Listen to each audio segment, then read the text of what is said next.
Hi everybody, it's Tatiana, and today I am going to do a book review of The White Queen by Philippa Gregory. I don't know if you can see that because the title is very pale, although her name is not. This was not a planned read for the month of September. The reason why I decided to read it is because one of the movie channels is doing a telling of Cousins War stories, and I think the actual title of the series is The White Queen, but it's based on The White Queen, The Kingmaker's Daughter, and one of the other books, but I don't think it's The Red Queen. So anyway, that's why I decided to start reading it, because I was very interested in seeing the show on TV, but I wanted to read the book first to get the actual things that happened in the book. I was expecting to really enjoy the story, and I don't really know if I did just yet. I do not really enjoy stories about war. I've said that before.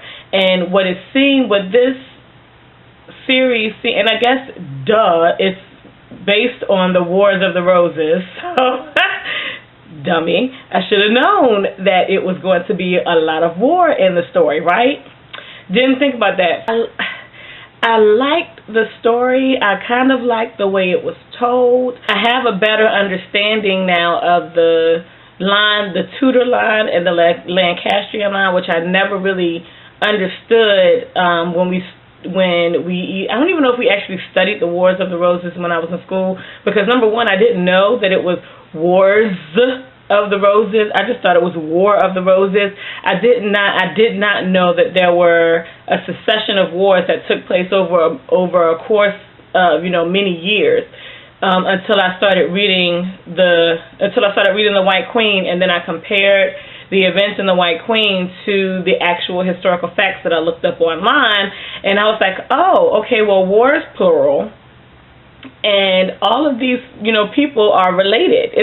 It was the Cousins War. I never got that before, so that was new information, but it really seemed like a journal of, which I guess it kind of sort of is, a journal of the wife of a soldier, because really all that happens is war. He goes to war, he comes home, they make babies, he go back to war.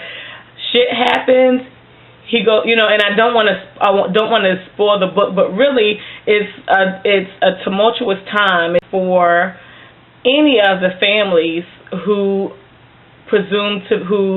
think of themselves as heirs to the throne. So, did I like the story, or what did I not like about the story? I did not like the exorbitant amount of detail. I mean, it was millionaire detail.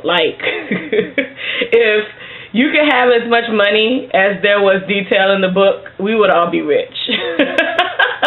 So I kind of sort of did not like that, because most of the detail seemed a little so as far as being necessary. Now, when it came to the details that it gave about what was going on in the war, when they were fighting, and the different viewpoints, yes, that was necessary.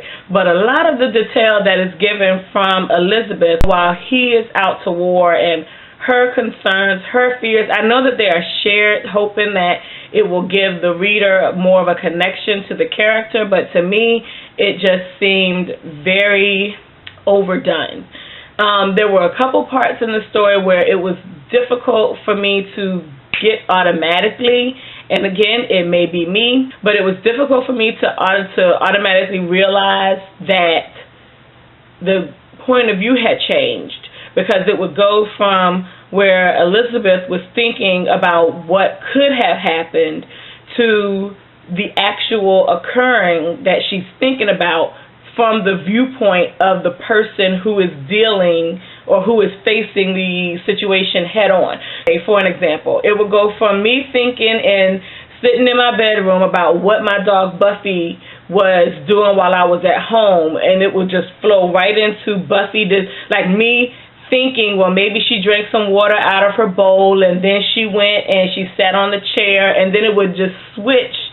And I guess the change is so subtle that you don't realize that instead of me telling you what I think is happening, it's Buffy telling you what's actually going on. So instead of Tatiana's telling you this story from her viewpoint, it's now Buffy is telling you her story from her viewpoint. So it goes from, in my case, it would be going from she to me. In the book, it goes from her to him. And I had to go back to backtrack and say, oh, wait a minute, this is what actually supposedly happened for the sake of the story. So I had to go back to reread it to get it from that standpoint, from that viewpoint. I don't know if any of that made any sense. It made sense to me. I hope it made sense to you all.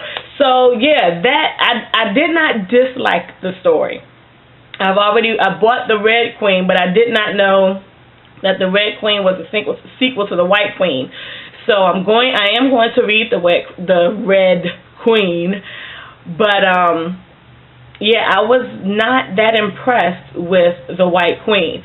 After reading the White Queen and then future reading the Red Queen, will I still be looking to read the other Boylan Girl? More than likely, because that is the book that she is best known for. So I do still want to read that, to have that under my belt. But I really was not that impressed or drawn into the White Queen. In fact, when I finished the book, I felt like, oh my God, there are 3 more stories in this series. I think there are 2 more stories in this series. So I'm gonna keep reading it, but I just wasn't impressed. I really wish I was, and I'm hoping that whenever I read the other Boylan Girl, that it blows me away, figuratively. But yeah, for the White Queen, I was not impressed.